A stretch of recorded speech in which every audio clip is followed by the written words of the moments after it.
All right, give it a second.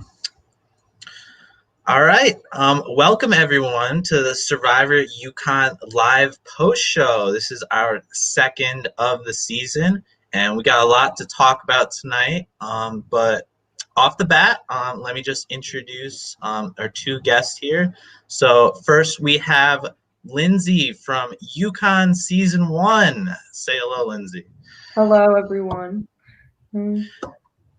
You want me to say more? I don't know. Yeah, what do you have to say for tonight? I'm excited to talk about. I have a lot to say about this episode, so I'm excited to talk about it. And of course, I told Ryan this already. Like, this makes me miss playing Survivor. So yeah, good stuff. And our other guest for tonight is Anders from Survivor Maryland Gen 2. Hello, Anders. Hi. Wow. A roundtable, a live show after an episode? I've never done this, so I'm very excited. I've never seen this before. I've never done it. I love how you always refer to it as Survivor Maryland Gen 2. I just say Survivor Maryland. You know, me and Austin were basically the same person. You can't tell us apart. I agree completely. I'll have to correct myself in the future. Survivor Maryland. Maryland. But I'm so excited to talk about UConn. There are so many people that I want to talk about in a positive light, and even more that I want to talk about in a negative light.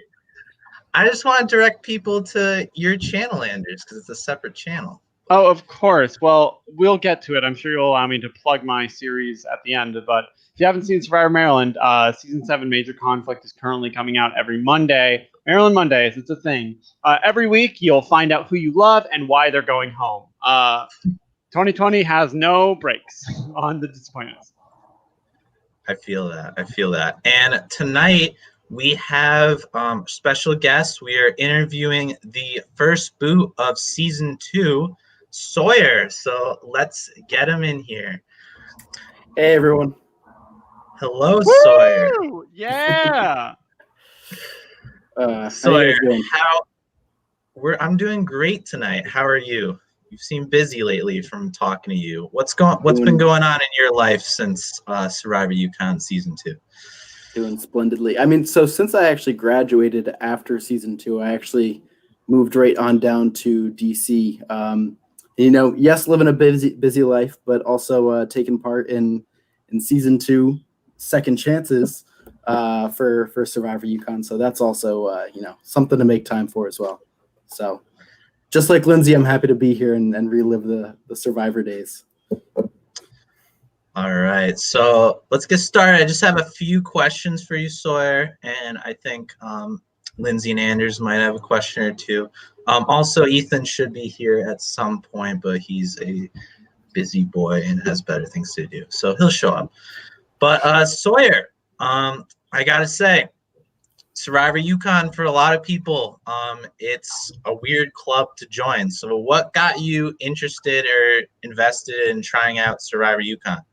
Well, so if many people remember the loud voice that was Catherine from Season 1, she was my main introduction into Season 2. And, she just kept emphasizing that I should join. And just like her, I moved from a commuter campus and was looking for something to do with what I had spare time back then, and said, sure, what the heck, to be honest, hadn't seen much Survivor in a while before then, and was kind of course, as we saw in the first episode, walking in a little bit blind, but it was definitely a fun thing to walk into.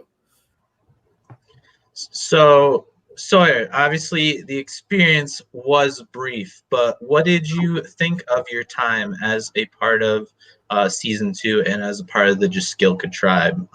Did you have a good time? What were like the highs and lows? I mean, just to emphasize the good time that it was in the bigger picture as being the second season with UConn, I thought it was incredible. Just having been pretty involved in student life myself, to see how dedicated people were to such an organization on UConn. So I had a blast all around. I don't think there was many lows. That being said, of course, having such a brief trip, being a part of Season 2 organization. So yeah, I honestly don't think there were that many lows then, except saying goodbye a little bit early for getting voted out. Yeah. That's always a low. But what? Well, actually, So, so wait, hold on. Let yeah. me build on that. Actually, it's especially low getting booted out after the first three cheats. Got booted out. One got booted out for not showing up, and then the others just didn't show up. Yeah, you're not technically the first boot, but Technically, pretty much. But I'll give it to you. You're not technically. So obviously a lot things went wrong. You didn't secure a majority early on. What did you? There was a lot going on. You're talking to a lot of people, but at the same time saying a lot of things. What do you think you should have done differently? And was there some stuff in that first episode that really stuck out to you watching it back that like, wow, maybe could have changed this or whatever? there was definitely a lot of things. But before I get into those, that being said, I think the fate was kind of sealed to begin with, to be honest. I know that people could have different opinions based on what they saw in the first episode, but definitely Alex and I could have done more to, play up our game a little bit and talk to more people, Shane specifically, and really not only reach out more to other people, but also talk more with the people that we did talk to. I have no problem being honest with the fact that I had taken a long break from being a fan of Survivor before joining the season. So I was a little bit rusty on strategy. And so in general, I think I just could have done a lot of things differently, specifically,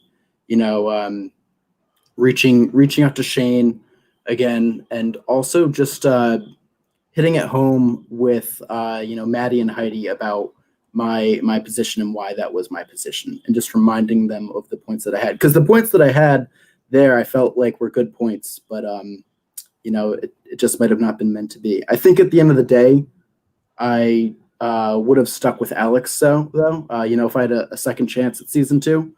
So history could have been doomed to repeat itself no matter what. So why target Shane off the bat? Because at first glance, Shane is he's social and he's good at the challenges. So on a small tribe, I feel like you might want to like align with that type of person, or at least like also be their friend a one little. on that tribe. The what? The tallest. Yeah, I definitely lack in that end. I don't think there's much you can do about that, Sawyer. But yeah. So why Shane? You touched on it briefly in the episode, but what was it that made him your first target? There were a lot of things, and that is the ultimate kind of risk you play, and that's kind of the argument here of the different strategies. History could have been very well doomed to repeat itself if I again wanted to target someone just like Shane, just based on what you said right there, and that he is a pretty attractive person to keep around, for at least until a swap or a merge. So that's absolutely there, and that's absolutely true. If I had a chance to do things again, though, I don't know if I would have done them differently. And a lot of that's based off, I saw the loyalty that Alex had, and I felt like that clicked with me immediately. He felt pretty transparent, at least with me.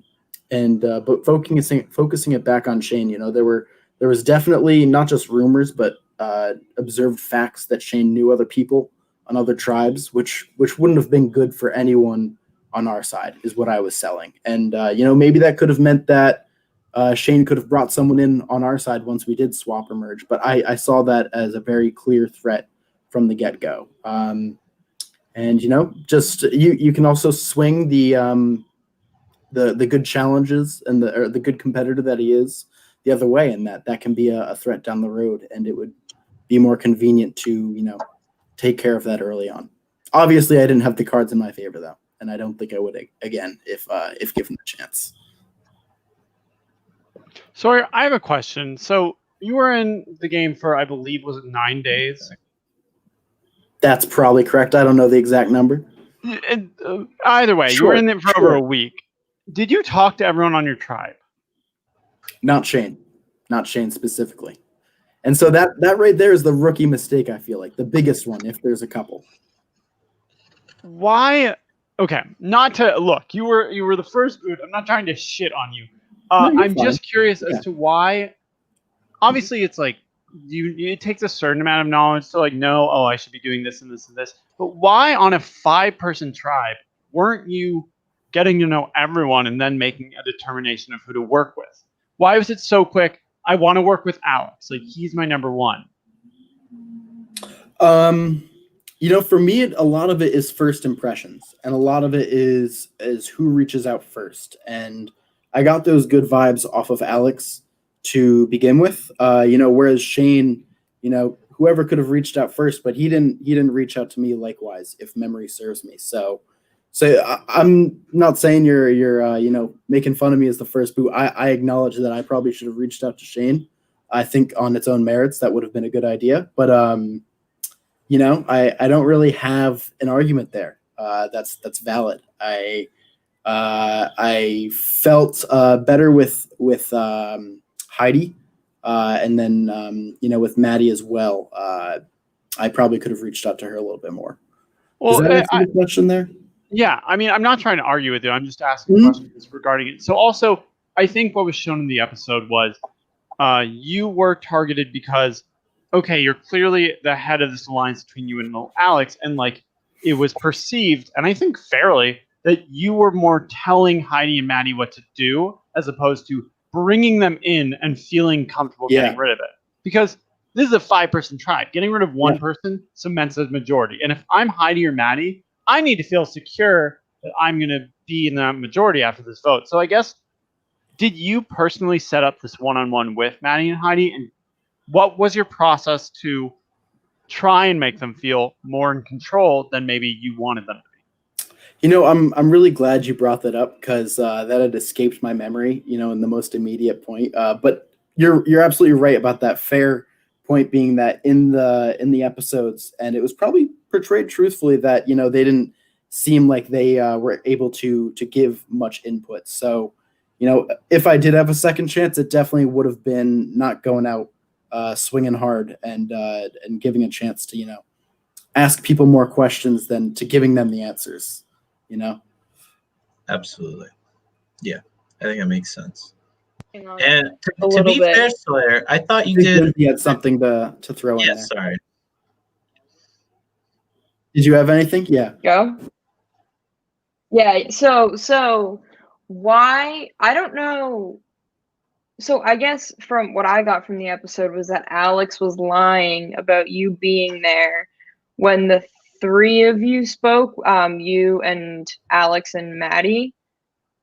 So and I don't remember if it was, I think it might have been Shane said that he got the impression that you told Alex to lie. What was that whole situation? Did Alex just decide to lie about? Yeah, I don't exactly get the breakdown there. I definitely wasn't involved.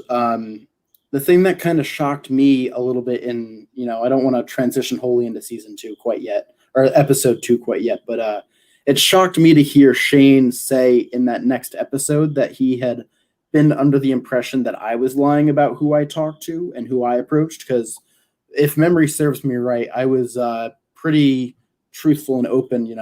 That goes along with that theme of how hard I was swinging with Maddie and Heidi. I don't remember ever really being dishonest with them about where I had been when I had been.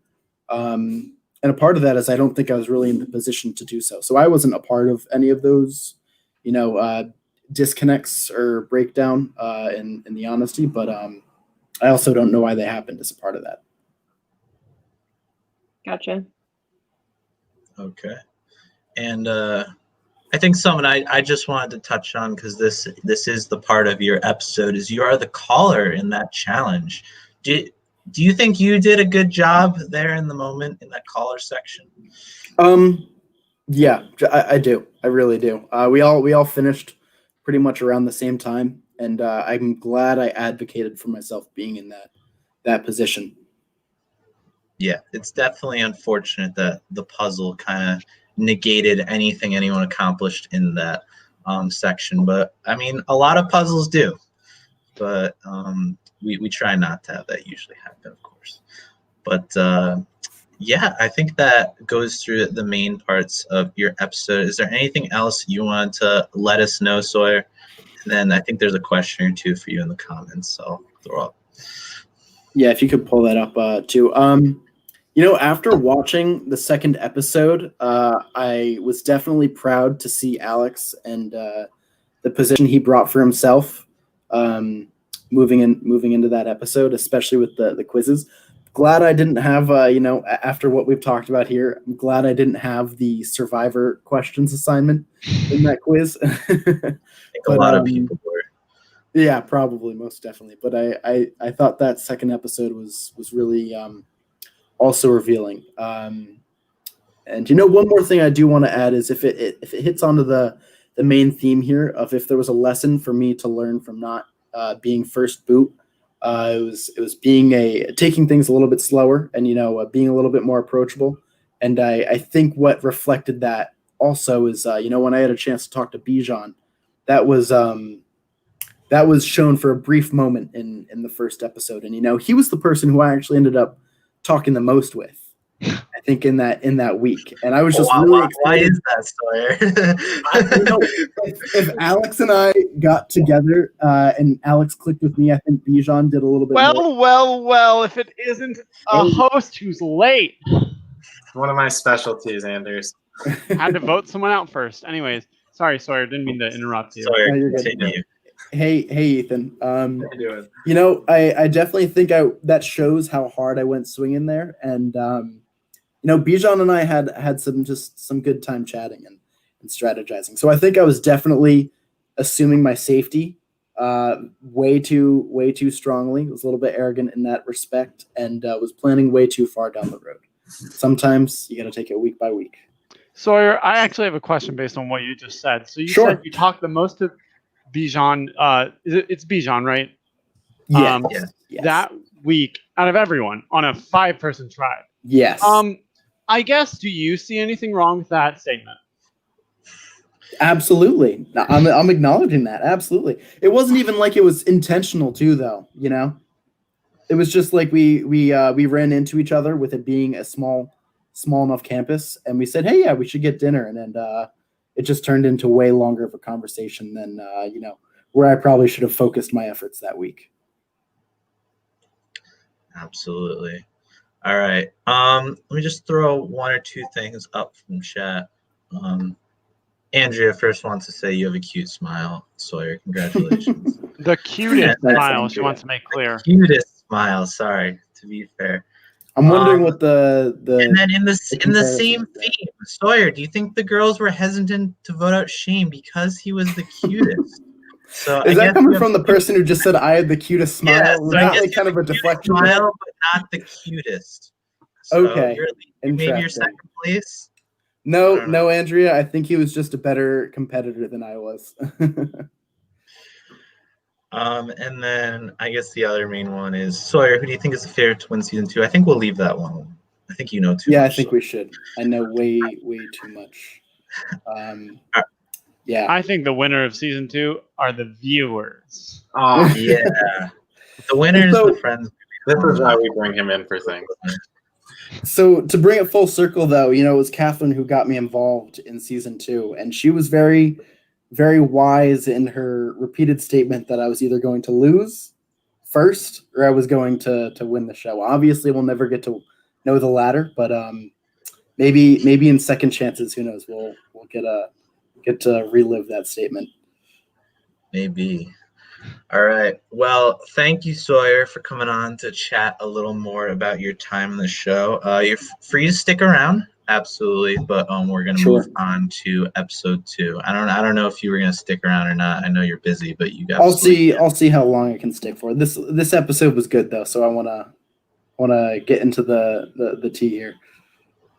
All right, so let's move on to episode 2. So, Ethan, welcome, by the way. Thank you. How are things going for you in the past week?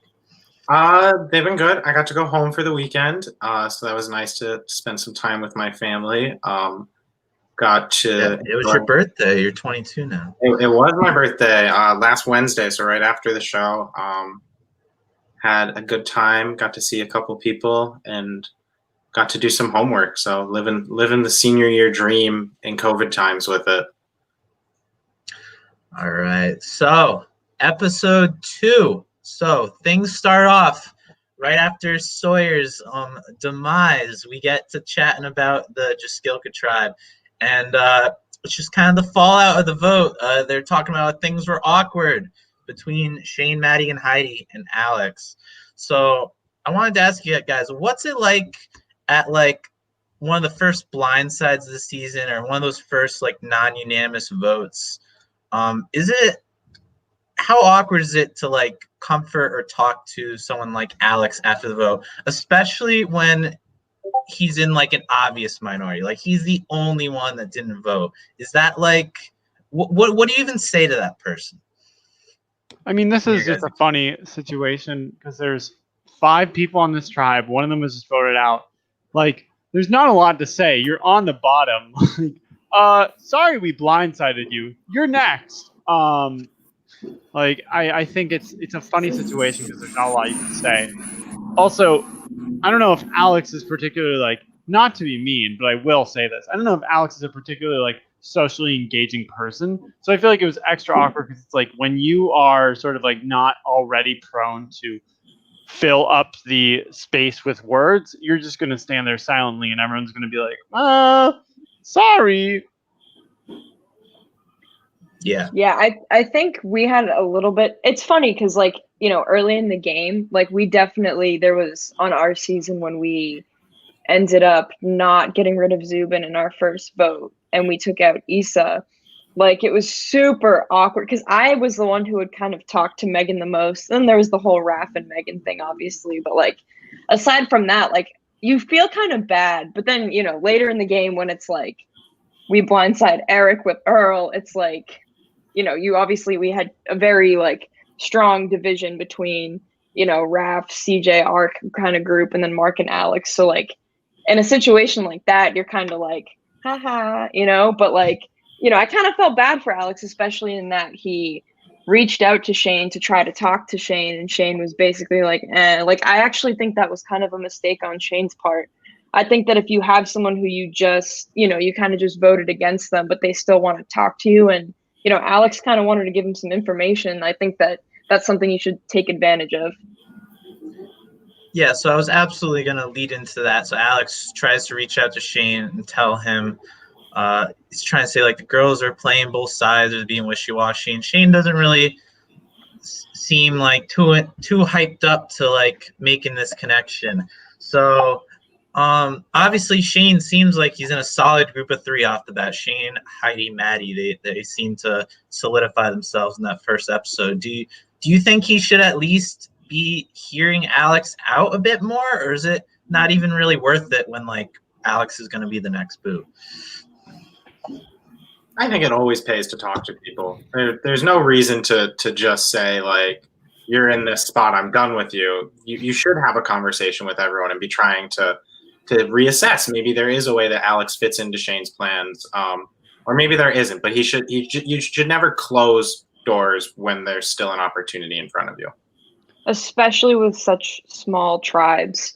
Like, you know, there's a good chance you end up with a tribe swap. And, you know, if it's Shane and Alex, well, now in Shane kind of being like, oh, I don't want to talk to you. Well, now Alex has no motivation to kind of like stick with that. I mean, yeah. I think honestly, yes, I agree with Ethan's statement, but I also think realistically, if Alex is on a tribe with any of them, he's probably not going to want to work with them. Like, all 3 of them lied to him and voted out his closest ally.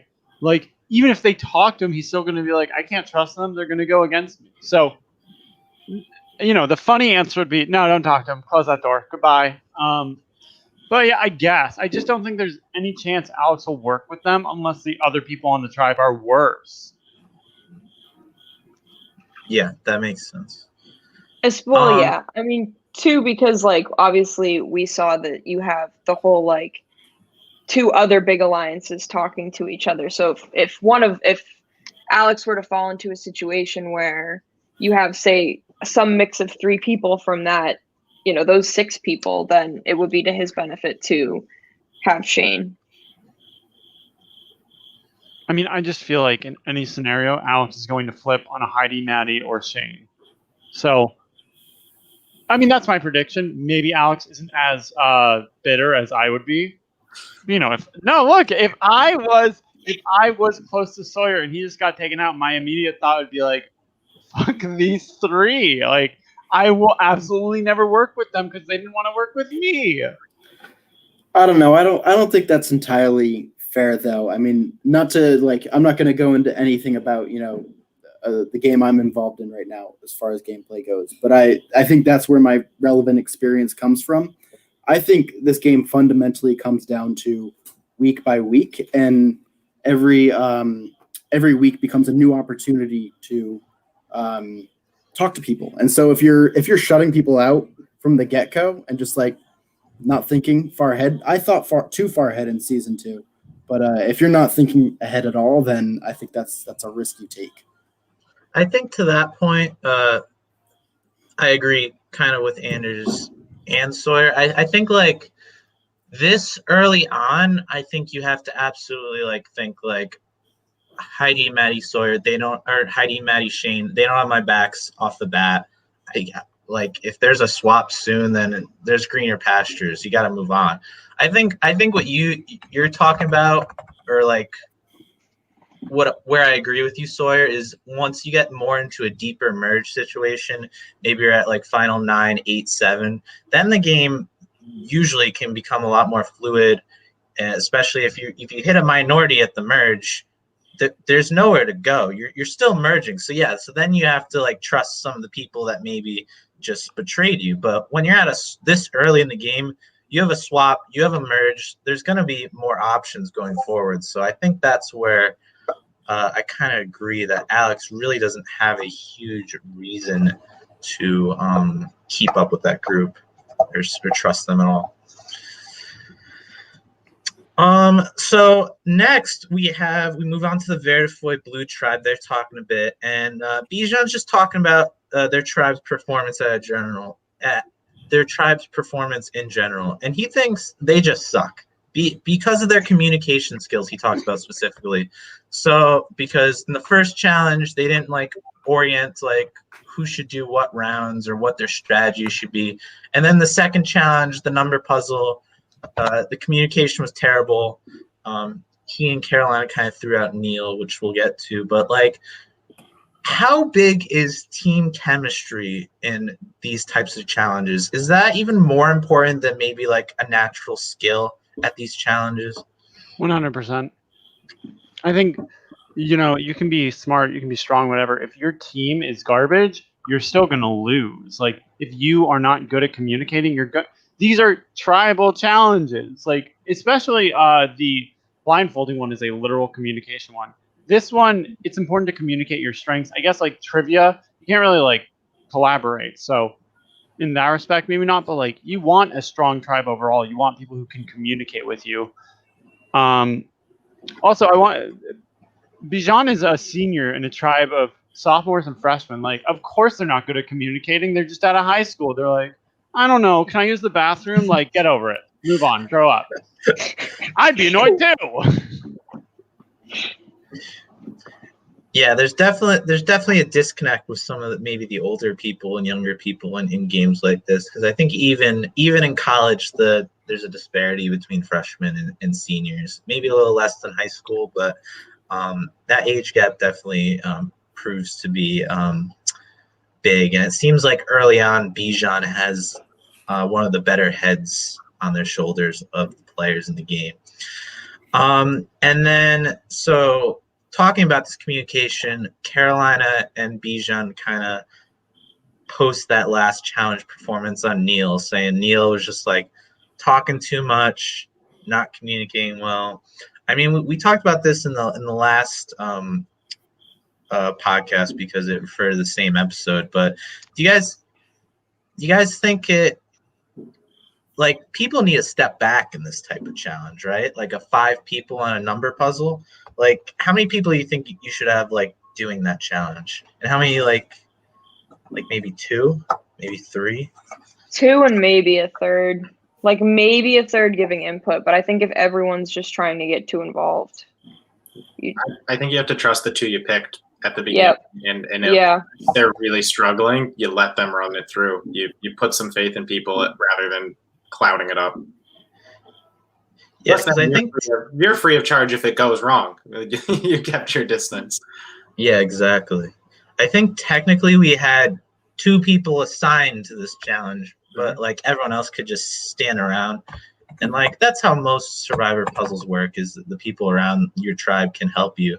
But I think especially the way it was oriented in the hallway, and everyone just became like this glob that was just like able to hover over the people actually working on the puzzle. I think that definitely was a detriment to the overall times. Yeah, because at that point it becomes like counterproductive. Like if it's supposed to be 2 of you working on the puzzle, like one person giving input isn't the end of the world. But if you have, your 3 other people standing there saying like this, you're not even thinking, like you could have the answer in your head and then it's gone because everyone's just talking. I do want to say this. The fact there was a sports trivia part, I was like, oh, God, kill me. Like, if my tribe is like, we need someone who knows sports, it's like, fucking murder me. We'll just lose that part. Like, that's why there's 4 sections, Anders. You only have to do 1. So I guess we're not putting you on sports. No. Ethan can do that. Which one well, Ethan could do all of them. I did all of them. Yeah. Anders, which section would you have done?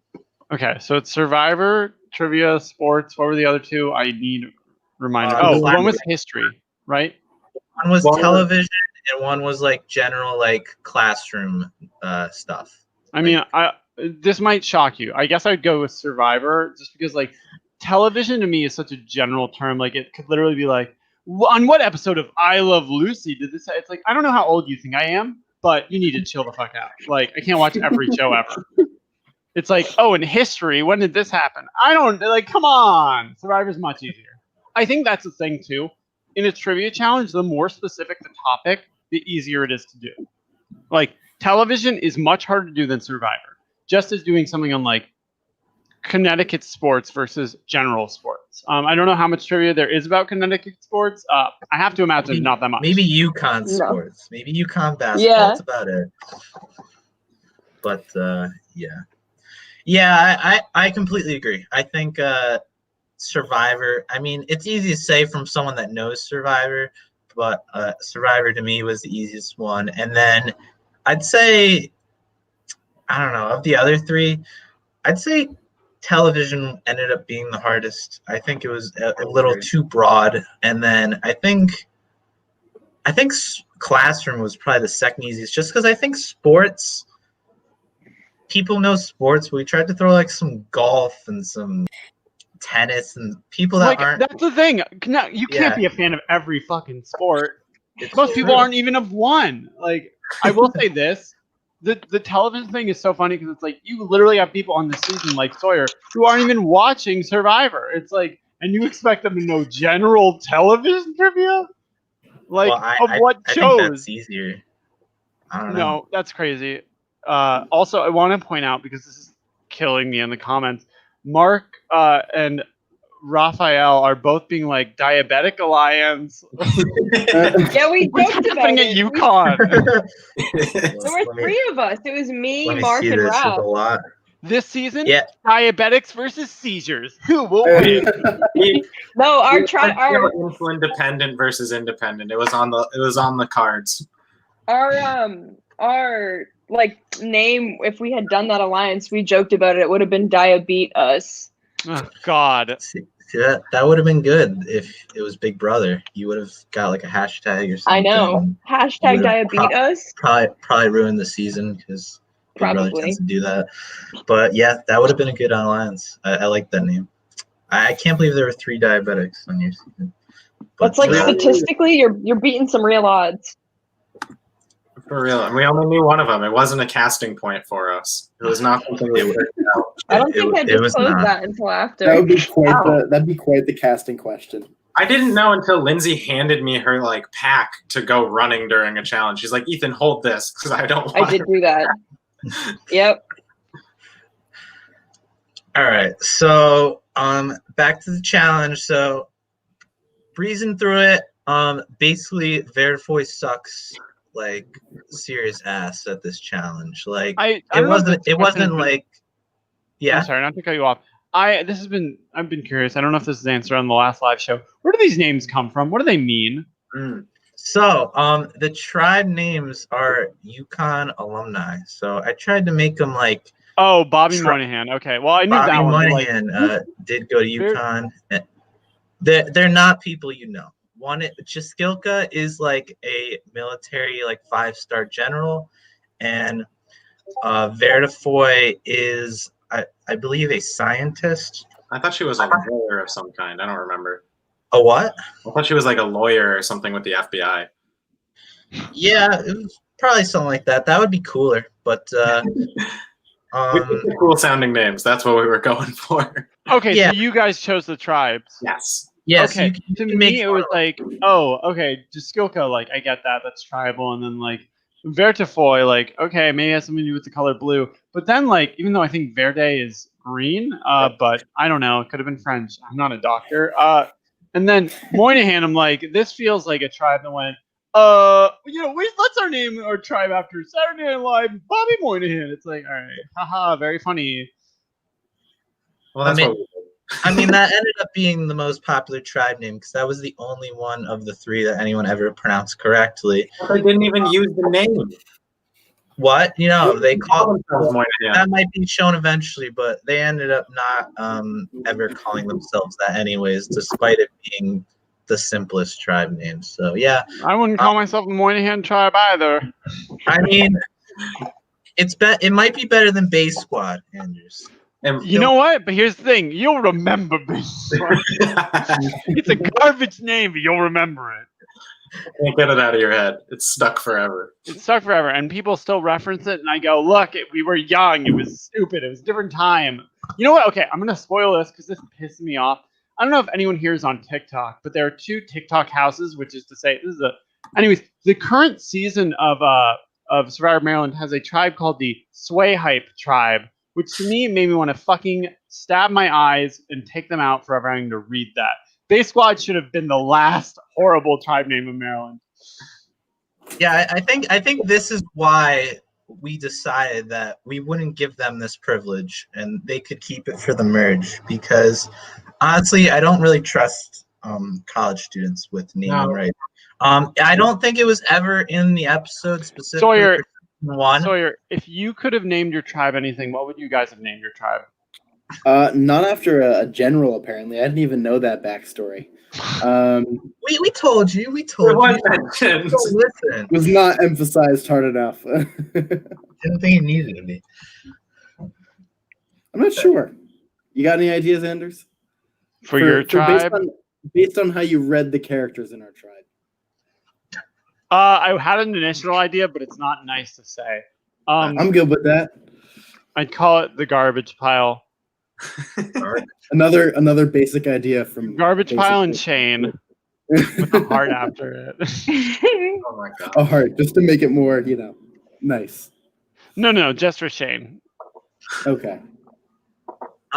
So what I was gonna so a story which is a big reason why we didn't let season 2 name themselves is that the merge tribe of season 1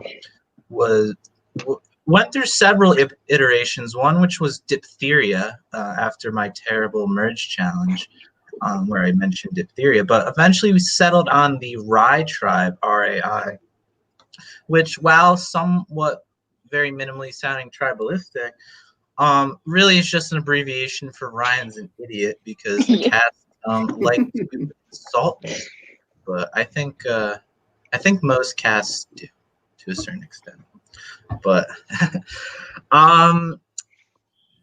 okay, so Vertifoy loses his challenge. And by this time, it kind of seems like they're just the worst tribe of the 3 here. They couldn't win the physical challenge. They couldn't win the mental challenge.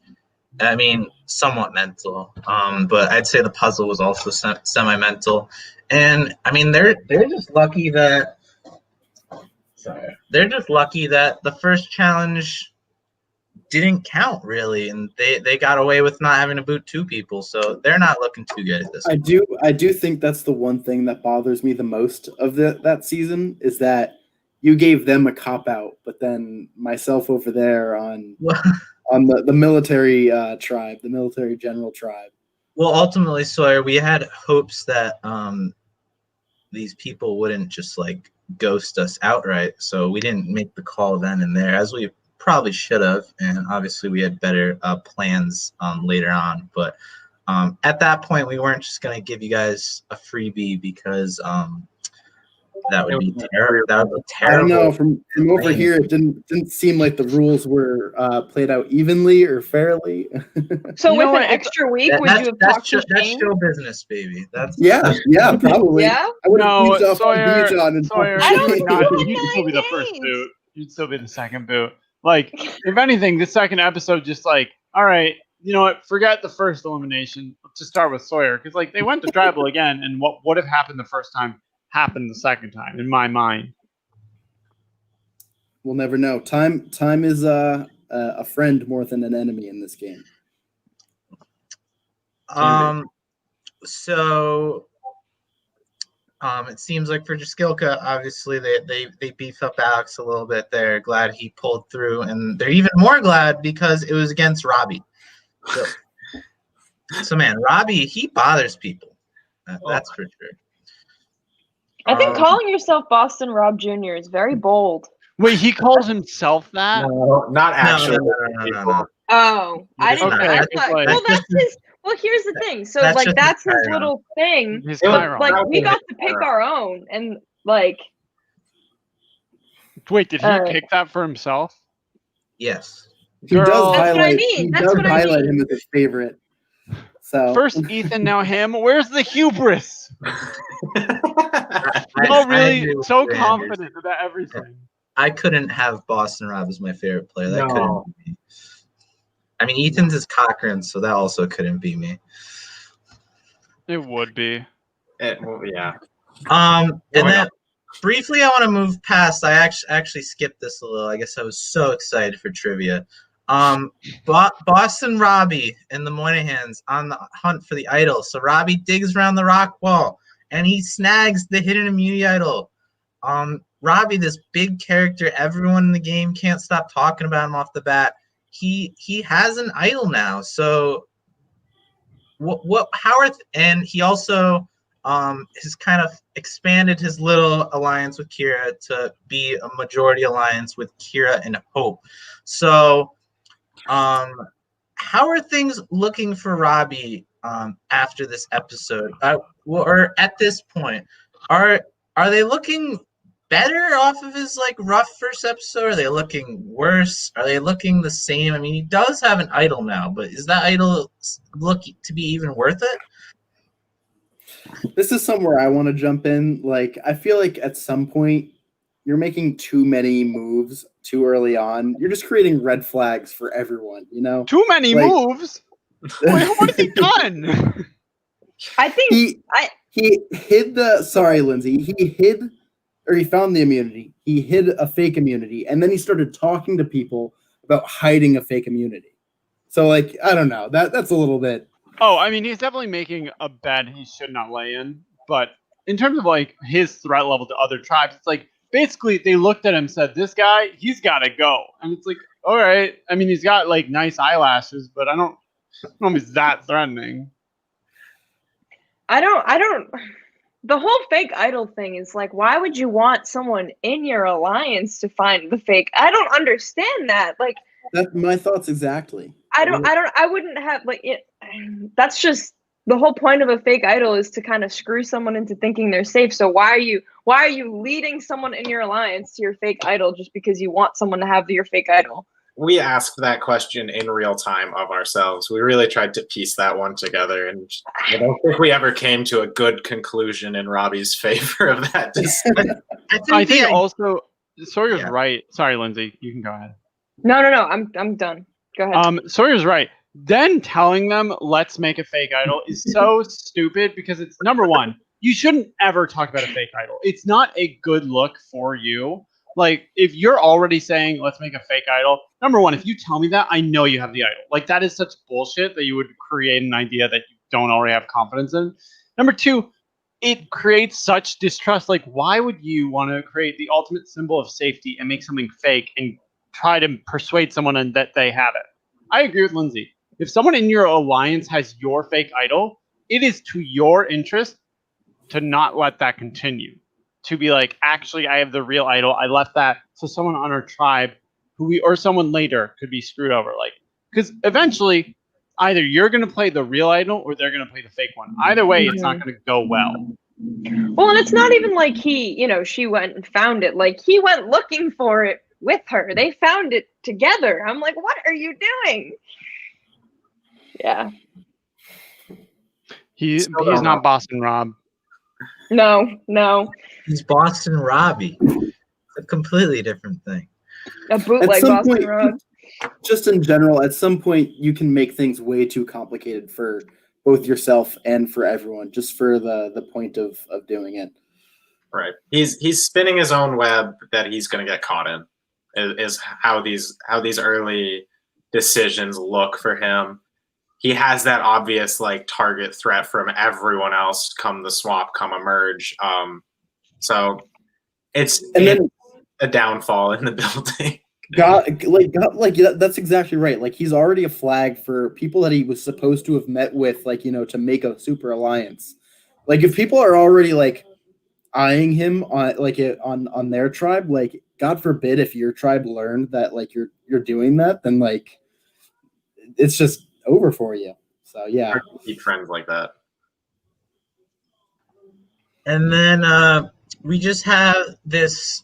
Finally, we have this major cross-tribe alliance, which is obviously a big part of college survivors. You can make these cross-tribe alliances whenever, wherever, because you're not really restricted by your own beach.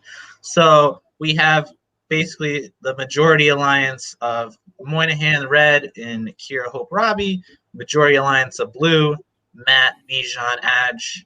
We have a 6. So do you guys see success out of those 6 at the swap, or do you think there's too many things going on, especially related to Robbie?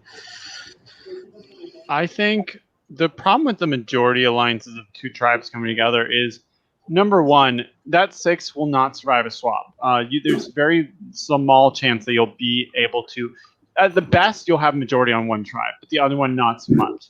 And I feel like an issue sometimes people have with that mindset of I'm in a majority alliance is they don't feel the need to be working outside of it, which then leads them to be an easy target. For instance, like if Bijan or Robbie is in a minority of a tribe, I think they will work hard to make sure they're in a good position. Same with Matt. Same with Adj. I feel good about her. But like Hope and like Kira, I don't know if they're going to put as much effort in. Like, I could see them being an easy out on the swap tribe, and like that 6 is done for. And if anyone finds out about the 6, you're done. You're absolutely done.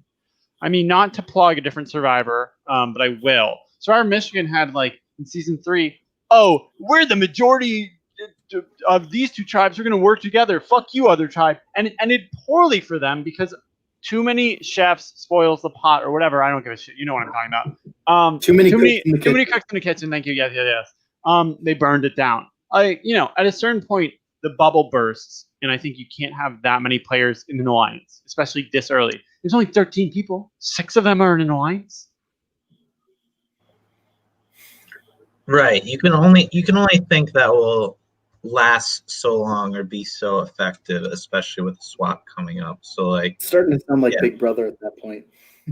Yeah. I think to me it's more effective or better to, instead of creating this 6-person alliance, to create individual connections to those 5, so you'll still have the like benefit of being in good terms with these 5 people, but however the swap shakes out, however the merge shakes out, it can be a little more fluid and just benefit you. Because again, what's that 6 going to do? Are they all going to be at the merge? Are they all going to be loyal to each other by the time we hit the merge?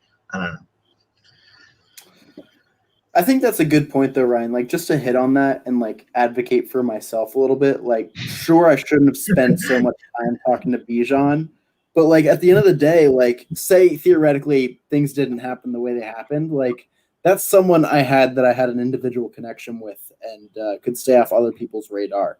You know, this game is about as much as advocating for yourself as people advocating for you. So if there's somewhere that you can have a route of a good connection, you should hit that home, and you should really not waste your time with some group that like, hey, this seems like a good idea until it's not. Ryan, to piggyback off of you and Sawyer's points, in a college survivor, you can talk to anyone you want. You can create those connections that do matter in the future. Unfortunately, that also clouds you thinking of creating those connections on your own tribe, because spoiler alert, doesn't matter who you know on the other tribes if you can't get to a point where it'll help you. So I think absolutely. So Sawyer would be much better off in this swap having that connection, but also doesn't look like he's getting there. So. Yeah, exactly. So like doesn't look like that. I think we're already past that sale. Exactly.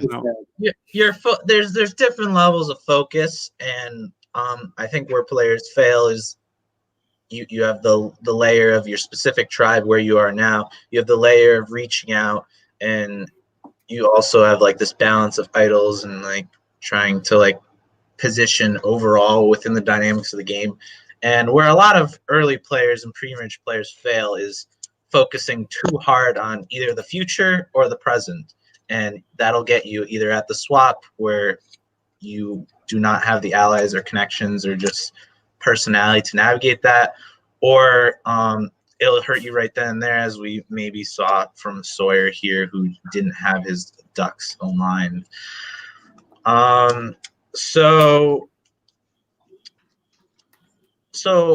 briefly to finish off with Moynihan, we have the fake idol that Robbie makes, and he's already talking with Kira like, maybe we should make another fake idol. So what is the impact of fake idols in like a college survivor scene? So because obviously on the show you do need some like level of like beads and string that you find from like the merge idol or like the merge flag, I think, is usually where people get a lot of like paint and beads and stuff.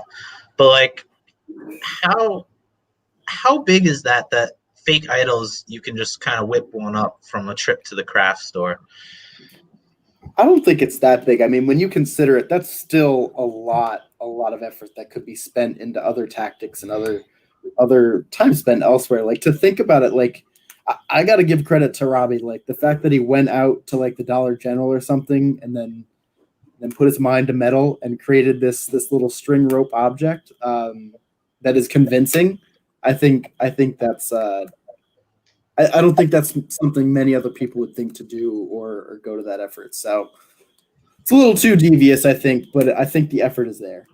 I want to say something. I think it's the easiest thing to do in a college survivor is to make a fake idol, especially if you have the idol. You have the note already, and then you could put a fucking rock in there, and someone would go, the note looks real. It's like, it's so stupid. Like, making a fake idol is dumb because, like, most of the time you will not get the results you want, and it's just like, to what end?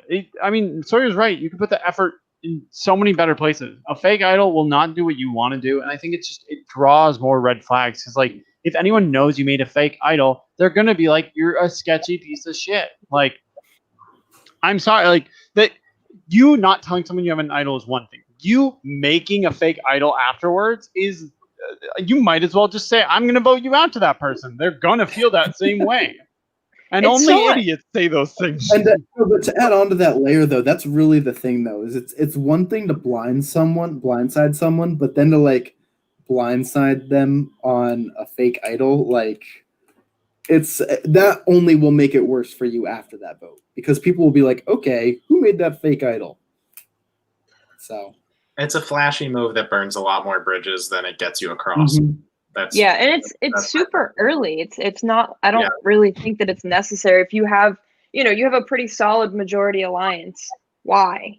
Like, just to say you did it, like, check it off the bucket list, I guess. Like, I don't know. I just don't see any strategic reason for it. It feels very try hard. He did say check it off a list. He wanted to make a fake idol. Oh, yeah. Well, there it's it very is. try hard. It's not the move of a winner. I will say that. I think Robbie has very little chance of winning, and I think if you're going to do this, it's not someone who wants to actually win. It's someone who wants to play flashy so they can be remembered. But I'm just going to remember it's a bad move. So I think that's it from one hand the episode. So all we have left is Vertifoy and. Well, can we not talk about Barrett or is it Kiwan? Kiwan. Yeah, we can talk about them a little. I think most of their quotes from this episode. I guess Barrett does talk, and he's just like, Robbie, he's a big threat. Like, so, like, even. I have a question for you, Ryan. Barrett, yes, absolutely. These players, are they all talking to each other, or are these people sitting around doing nothing? Like, how are Barrett and Kiwan just not really a part of it? There's only 5 people on this tribe. You think they would have some connections? Yeah, I mean, I think Barrett and Kiwan definitely had connections in terms of like wanting to work with people and chatting with people outside the game. I think they say in the episode that like they like watched Survivor together, so I think they definitely bonded with people on an individual level there. I just think early on it didn't seem like people wanted to take it to the next step strategically until they went to tribal necessarily. So I think they're not the kind of people that you want to take the next step with. I get it. Yeah. Hey guys, I don't want to cut you off, but my battery is running low here, and I don't know where my charger is. So I think that's a good transition for me. It's been good talking, but I'm glad I got brought on here, Ryan. All right. Thank you, Sawyer, for coming by. Appreciate it. Thank you for being a part of the season. I will catch you soon. Absolutely. Bye, Sawyer. Right, hey guys. Yeah, so most of the Kiwan and Sawyer chat, or Kiwan and Barrett chat in this episode is just in relation to like the tribe dynamics, doing well, win challenges, and Robbie is Robbie, which I think anyone could obviously see. So this blue tribe going to tribal, and Matt is talking to Bijan when Bijan's driving him home, and Matt's like, he's wary of Adge. He's wary of Andriana, what she's doing. Thinks she might be playing too much. And then basically he just has a lot of worries in the game. And Bijan's just like letting Matt decide things. Think he's running the tribe. Kind of just letting things go with the flow. And I think in this episode it really highlights how Bijan is being a proactive game player while completely not seeming like the proactive game player on this tribe. So he's reaping the benefits without any of the blowback. What do you guys think of Bijan's performance, like all in this latter half up to tribal? I think. Sorry. No, you go ahead. No. Okay. I think he is in probably one of the best positions of anyone right now. I think he does a great job. I mean, this is jumping a little bit ahead, but like in terms of damage control and everything and just like reassuring people. Yeah, I think he's definitely going to prove to be pretty dangerous. He's setting himself up very well. I think that he is. I love that he starts off the first episode like, this is my evil villains lair. This is where I'm going to do all my scheming. I love it. I mean, I feel like he is going to be a huge character. I honestly think he's going to be the winner of the season. Like, there's a reason that someone like Sawyer would reach out to Bijan, and I think that just speaks to his ability to speak with people, to empathize with them, to create a relationship. And in terms of his tribe, like, I think comparing it to Sawyer is a good way of just denoting, like, Bijan is in the majority. He's talking to people outside of it, and they're not sketched out. They don't feel like he is controlling them. They just feel good with him. So it's like Sawyer did not make people feel comfortable. He made them feel like they were just being told what to do, and I feel like Bijan is doing the right thing to do. And I think he's in that majority. Like, I just think he is playing this game very well, and he doesn't have the same threat level that someone like Robbie does, despite not doing enough to earn it. In Robbie's case. Yeah, I agree. I think Bijan has done an excellent job balancing how to make sure he has a connection with everyone and being the forefront of everything. He's involved in every conversation, but but hasn't put himself as a target to other tribes like Robbie has. I think similarly, he's at the top of a group of 5 going into this vote, 4 coming out of it, but with less of that like ire aimed at him. So I feel like he's in a great spot to maneuver in a swap situation.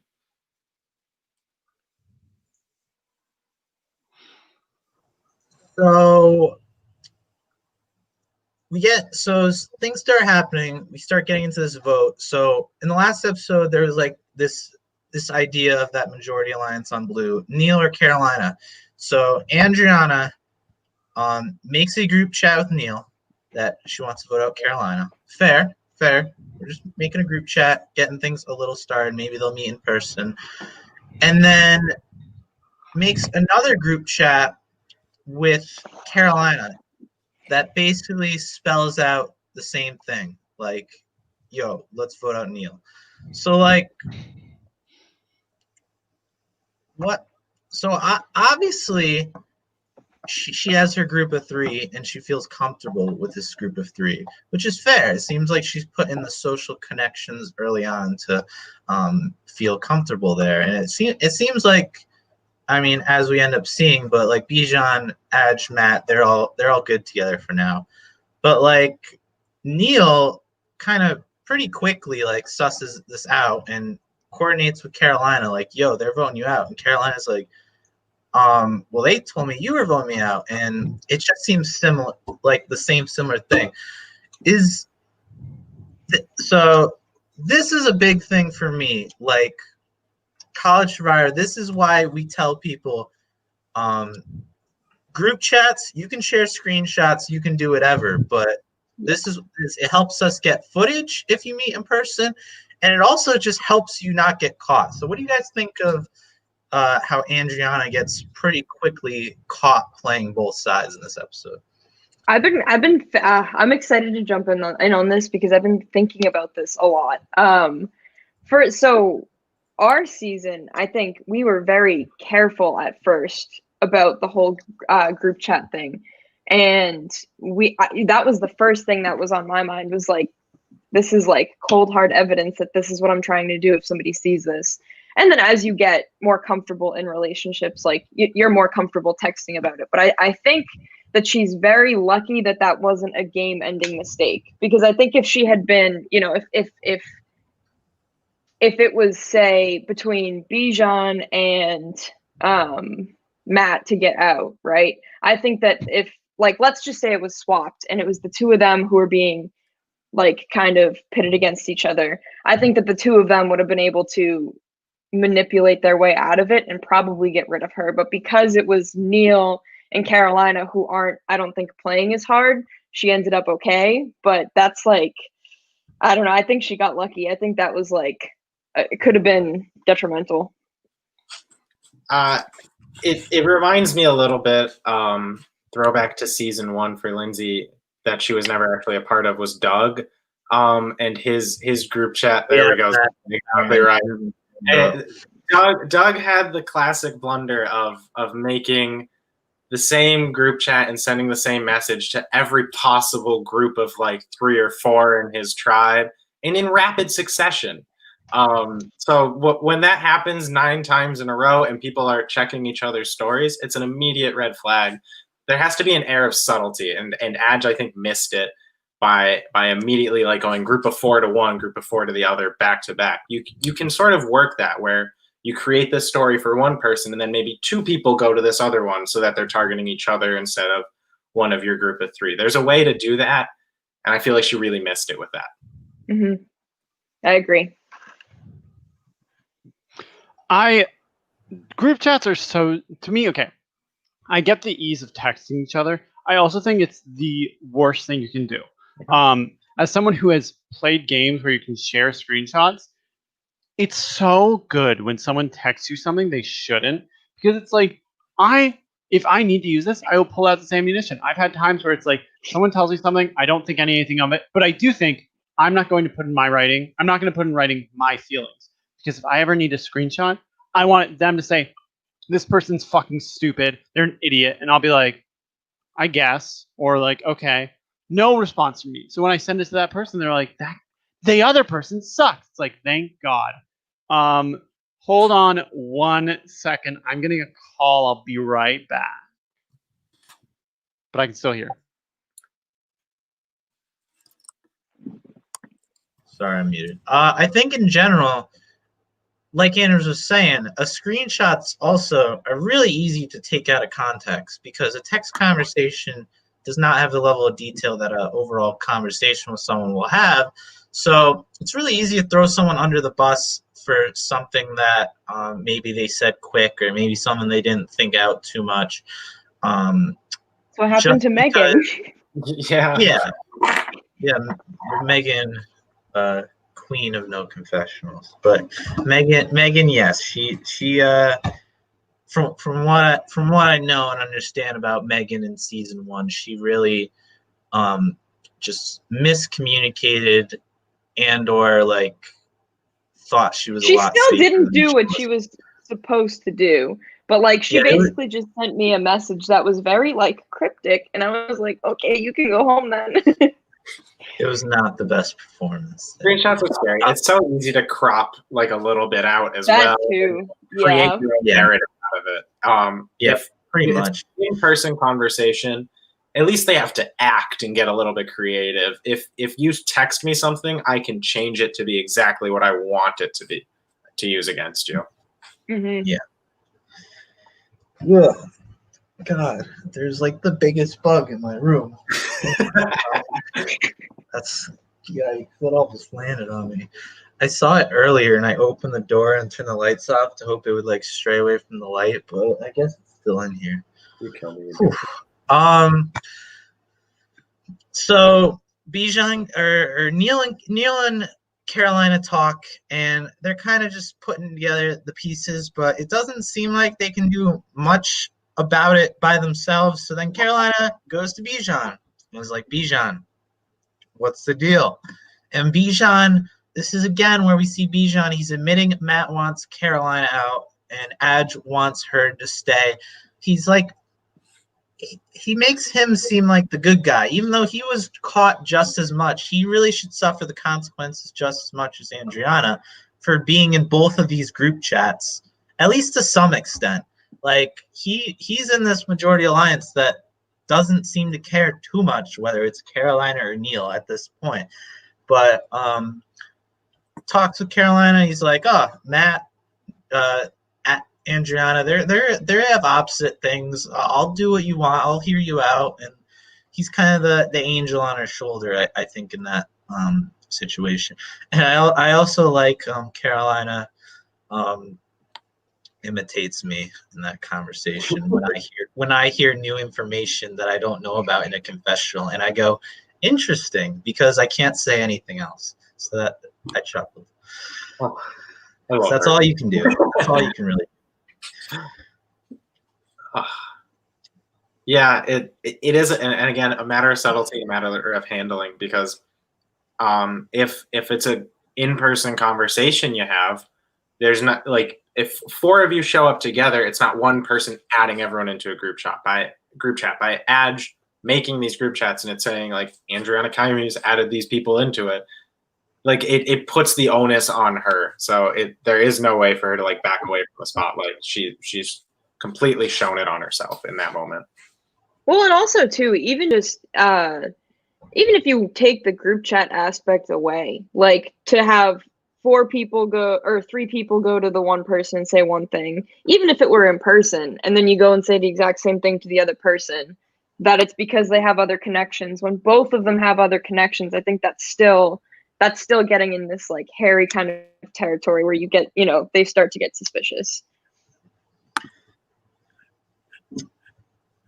All right, so Neil's plan, as it ends up, seems like him, Carolina, and Matt. That seems like kind of his plan, even though Matt doesn't seem too on board. But I thought watching this back, I didn't really think of this as much at the time, but I have more context and everything pieced together. Why didn't I feel like this could have been an opportunity for Neil, Carolina to talk to Bijan and try and throw it on Andriana? Because we saw in the first episode there was some distrust between Andriana and Bijan. They didn't seem to think too much of each other. So while I do think it was mostly set in stone that it was Caroline or Neil, I felt like their move was to pit Andriana and Bijan against each other, and instead they're trying to use Matt. I think that's kind of too what I meant when I said if it had been swapped, right? Like if it were Bijan and Matt who found out the other three were trying to take them out, Right. I think they would have recognized where they could have kind of like snuck in and pulled someone off, and that's where it would have ended up being a bigger mistake. But because you have two people who are just like a little bit less aware, they ended up still being fine. All right, so tribal council, we get here, and there's a bit of chatter about how Neil sat out. He kind of sucks that he sat out. Do you think it stings more to get a lot more to get voted out on a week you didn't even participate in the challenge that your tribe lost? I always think of Rob Sesternino in All Stars. Rob Sesternino, ever someone that loves the game. I remember he sat out of the challenge that Shapira lost in All Stars. It was like the one challenge Boston Rob lost the whole pre-merge. That hurts a bit more, right? Oh, yeah, for sure. Because it feels like maybe you could have made a difference. Maybe Neil couldn't have because Verdefoy got smoked across it all, scoring no points. It just feels bad like you had no say in whether you were immune that round. It definitely, again, I don't think he would have changed anything, like final outcome. I don't think if he had scored 2 points in his round even that it would have like elevated him within the tribe enough to be his saving grace. But it sucks not getting a say in immunity that round and having anything to add to a resume in that moment. Definitely. All right. And Bijan calls them the weakest tribe at Tribal. Ever the realists. I think this was probably fair. I don't think anyone's going to get mad at saying they were the weakest. They kind of have been sucking a lot. You said it too. You straight out were just like, you guys told me you were the smart tribe and then got none in this. What's going on? I laughed at that. True. I don't think trivia is necessarily a matter of intelligence, obviously. But I think when you have trivia and you have the puzzle, and they barely scraped by in that puzzle. Like the green tribe was just that much worse. The red tribe destroyed both tribes in that puzzle. So I think like the puzzle, the trivia, those are two different types of intelligence, and they kind of flopped at both. So this tribe really not good at much of anything. You know, it's hard. Survivor challenges really aren't just about physical strength and intelligence and whatever. It's very much like parlor games. Like, you say you're strong, but can you throw this horseshoe onto a pole? It's like, I guess I can't, so I'm not weak. I mean, this is the same thing I would do. I'd be like, you said you're smart, but you couldn't figure out this symbol puzzle by running 50 laps around a field and gathering the symbols. Like, I guess I meant I'm smart at tests. It's like, no, I don't think this tribe is garbage. I just think that they've had a very bad pull. I will say Neil is very bad at this game. Just an incredible show of nothing. It's like, yes, girl, give us nothing. Also, like, honestly, I really do like the partnership of Bijan and Matt. I think they've been running this tribe very well. But I do see at the swap, I do see Matt being more of a target than Bijan. Purely by I feel like Matt's a lot more upfront with how clearly strategic he is, and I think that Bijan does a better job of hiding it and blending it with other people. Absolutely. I would agree. So, right before the vote, Neil, I'm asking everyone how they're feeling about tonight's tribal. And Neil goes, I'm feeling lucky. And Andrea in the comments says she thought he had an idol right then and there, because that's all he would say. I don't really know what was happening with Neil this night. What was he feeling lucky about, Ethan? I couldn't tell you. I have no idea. I really don't know why Neil's story ended this way. Well, I mean, I know the I lead do. up. He's we know not good the at the game. Yeah, but I think it's more. Yeah, I just don't know why he said. I don't understand his vote. I mean, I don't want to so were you gonna? I think ultimately with Neil's vote, this also didn't make sense because you think he would just throw it on Carolina if he thought he could scrape by. But I think Neil thought there was some level of a chance that he could get Matt Carolina himself to throw it on Adriana. Because I think what comes through a little but is important to know is that his best bond on this tribe was with Matt. So him and Matt were the two that he seemed to connect the most, and you see that through Matt being the one that wants Carolina to go, and then Adriana and Bijan are more on the board with Neil going. So Matt ends up caving in there, but I think it's a weird spot where Bijan and Adriana agree on who they want to go home, which is Neil, but don't seem to agree on the way of playing the game in general, and are suspicious and worried about how each other are playing, as we saw in episode 1. So that would have been the better dynamic to break up, even though, and I guess, or the better dynamic to utilize, I would say, is utilize one of them against the other. But yeah, ultimately Neil kind of goes out with just a piff and a puff instead of a big bang. So that is the end of Neil. So that is it for the main part of the episode. So on the preview, nothing too big, but we're getting into swap next week. So small tribes finally over. We don't have to suffer too much. Yeah, no longer tribes of 5, tribes of 6. Here we come. Tribes of 6, much big bigger. leagues, baby. Yeah, I mean, obviously, this wasn't our intent with the season in general. It was supposed to be 3 tribes of 6. So the whole structure of the pre-merge tribes is just kind of unfortunate and stuff we had to modify and bear with. But yeah. So I think what did happen with those 3 girls? Was it all girls? Yep. Yeah. Classic. I couldn't tell you what happened with them. I really couldn't tell you. So essentially, one of them told me last minute that she couldn't show up to the first challenge. And I was like, well, I had to get 17 other people on board with this. So we are going to roll without you. I think she said she'd be very late. And I was like, we will just roll without you. And then said girl was friends with, or knew, a girl that was on each of the other tribes. They all knew each other. So what we figured happened was said girl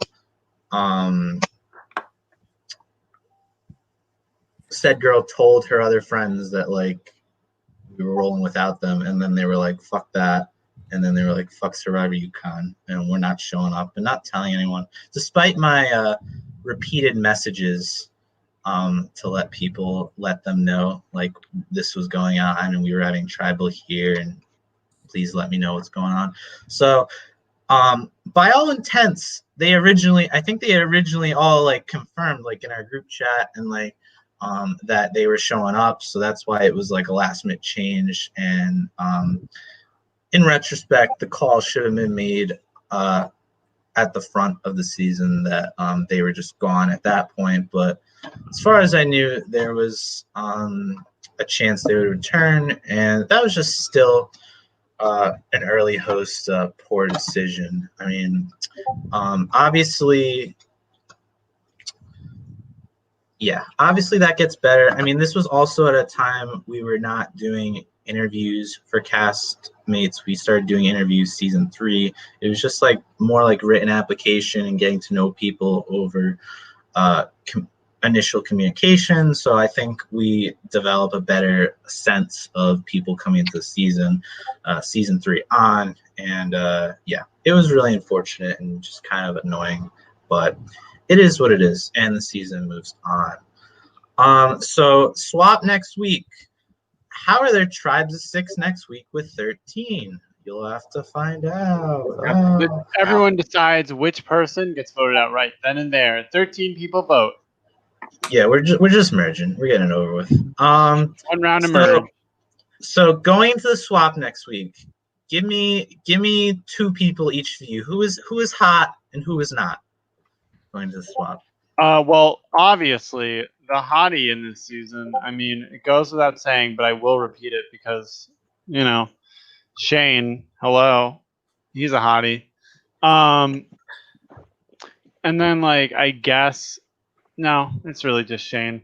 You're talking about strategy. I mean, I think Bijan's really good. I think, I do think, hold on, I'm just double checking on the name. Because, okay, there's a Maddie and a Matt. Matt, I think, is also good. Robbie, I don't know. I do think, yeah, that's really it. That's all I can think of, like, who's really hot going into this. I would agree. I would say Bijan and Matt both look good. I think Robbie might be screwed because nobody outside of his alliance really likes him, and the people in his alliance, he just gave a fake idol. So I think he's a little screwed. But other than that, nobody sticks out. Yeah, I don't think there's other than Robbie. I don't think there's any like targets, like preconceived targets for people. So depending how a swap lands, he could be in great shape because he has all of his red people with him, or he could be eating his idol immediately. And then as for the people who are hot, like it's hard not to agree. Just from what we've seen thus far, Bijan looks like he's in a great spot and is always great entertainment. So you want him to keep doing well. And Anders, I think you said this earlier, your winner pick would be Bijan. 100%. I mean, like, in terms of just, look, as an editor, I look at it, he's had a really good 2 episodes. I think that he is very confident, he's very competent, and I think that he's just someone that will, if not win, make it very far and be, I think, one of the most strategic players this season. If it weren't going to be him as the winner pick, sure as hell wouldn't be Alex either. I don't know why that would even be on my list. I do not stand Alex. I cannot stand Alex. If it weren't Bijan, I actually would think it would be Matt. Blue Tribe looking strong. Yeah. Luke's pick from last week didn't land. Yeah, Luke. I don't. Who did you pick? Was his win? No, his winner pick was Matt. His winner pick is Matt, but he was like Neil's. He liked Neil was going far. Of course, he would like Neil. Yeah, of course he would. Maybe this is why I didn't like Neil. It reminded me too much of. Look, there are certain people I vibe with. There are certain people I don't. Neil's not one of them. I would also vote on Neil first if I could. Put in that vote. I love Neil as a person, as a Survivor player. It was rough, but he's a nice guy. I say hi to Neil every time I see him. He's great. So I think that's it. We're gonna check through a few comments quickly, and then we'll be done. But I should have had these ready to pull up a little more. There was something from Chris earlier. Chris, God, this is such a mess. I need to have this prepared. Question, in other such shows as Survivor Maryland, Survivor Michigan, some players, some hotties, never mind, I completely forgot what my question was. Where are you going? Here is my question. So it's not so much about the players, but I think from a production standpoint, when you have this few people, how does that affect your decision? Was a tribe swap always planned at 13, or did you have one planned at like 14? What was the original idea here? Yeah, it was definitely 14 off the bat. I mean, standard 18 person season, swap into 2 tribes of 7 at 14. I mean, this was our it was supposed to be our first like 3 tribe season, just trying to roll through things, and 15 just made it obviously. Ugh, that giant bug is right in front of me. It's so big. I hate bugs. I'm sorry. It was really awkward to like because obviously you want to see more of early tribe dynamics, but also the tribes are so small that you can't really do anything. There's not a lot of that. dynamics to look at. Yeah, Right. exactly. So that's why we're swap. moving on to swap and getting things done in general. I mean, if anything, we almost thought about just doing the swap round 2, but like Panama style.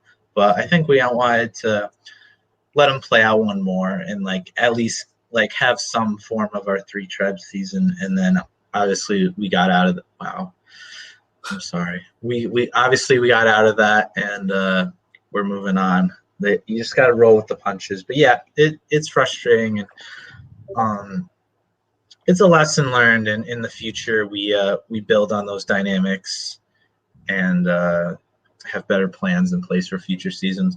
Andriana just says making a fake out only works if you go about it right. I think it's less convincing on College Survivor because it's so much easier to make one than an actual Survivor. Yeah, why believe a fake idol?